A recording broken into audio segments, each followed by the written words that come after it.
A reação de Josué na primeira leitura e a reação dos discípulos de Jesus é mais ou menos a mesma. Os dois têm uma defesa, parece que desta coisa sagrada, que desse mistério sagrado, porque acham que ao fazer isso estão defendendo a Deus. Deus de fato não precisa da nossa defesa. É Ele que se apresenta, é Ele que vem. Algo que é muito sério, que tanto Josué como os discípulos de Jesus precisam entender, é que existe uma escolha da parte de Deus, uma eleição da parte de Deus. No caso da primeira leitura, eles foram escolhidos, foram eleitos para serem profetas. Moisés partilha da sua autoridade com eles, Moisés partilha do seu poder com eles, mas aqui para o bem do povo e para o serviço. É algo que também precisa ser muito bem entendido. Não se trata de uma questão de poder, e parece que tanto Josué como os discípulos estão preocupados com o poder. Aliás, na semana passada, o Evangelho já dizia que os discípulos no caminho que iam para Cafarnaum, os discípulos ali estavam discutindo quem seria o maior entre eles. Mais uma vez, reaparece essa questão do poder. É preciso entender que Deus faz uma escolha e que a escolha de Deus é a escolha para o serviço. Os 72, os 70 que estavam junto de Moisés, como aqueles outros dois, são escolhidos para o serviço. Profecia não é apenas uma denúncia, não é apenas revelar as coisas do futuro, não é apenas falar das coisas que vão acontecer. Profecia não é uma mera curiosidade, mas a profecia de fato é o serviço ao povo de Deus para ajudar o povo de Deus a perceber aonde está o erro, aonde está a verdade e ajudar que se faça uma escolha. Tanto Jesus como Moisés têm uma clareza desta realidade, que é preciso que o serviço seja feito, mas a escolha no final é das pessoas. E por isso, o final do Evangelho, ele nos aponta algo muito duro da parte de Jesus.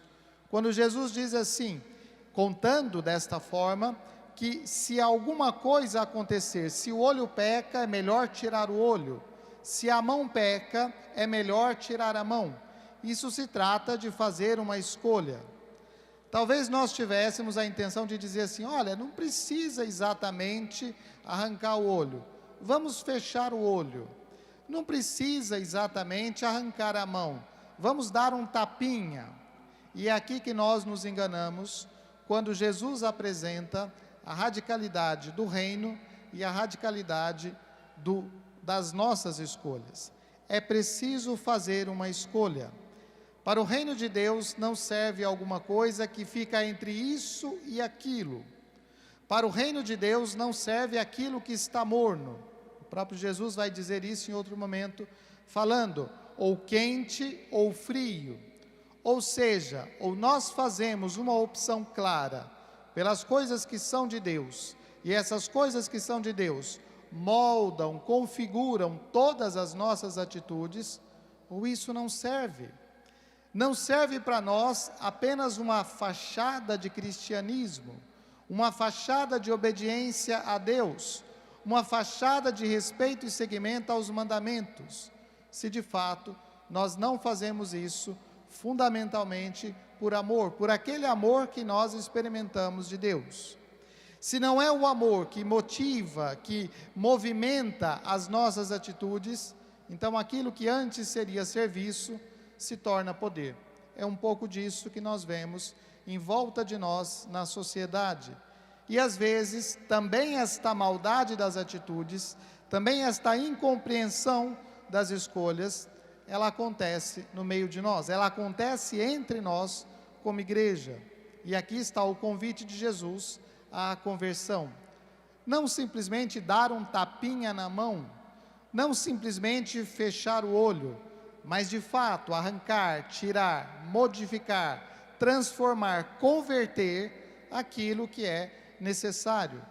Isto é a verdade do Evangelho que vem ao nosso encontro. E é para isso que serve a profecia, que falava a primeira leitura. A profecia que nos mostra a realidade da nossa vida. A profecia que nos mostra os nossos enganos. A profecia que nos mostra os nossos pecados e nos convida à conversão. Isto é a verdade do Evangelho.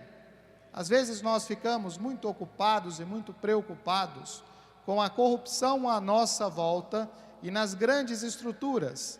E nós nos esquecemos que se não se converte o coração das pessoas, as estruturas vão continuar do mesmo jeito.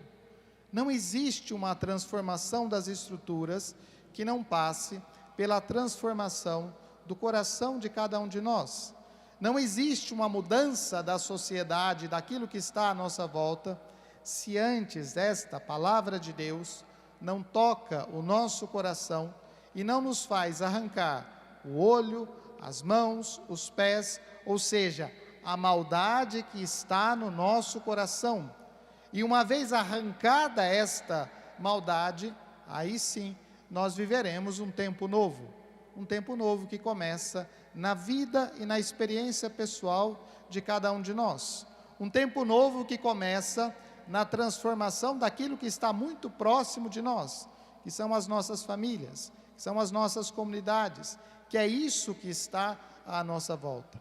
Aí sim nós podemos falar de mudança.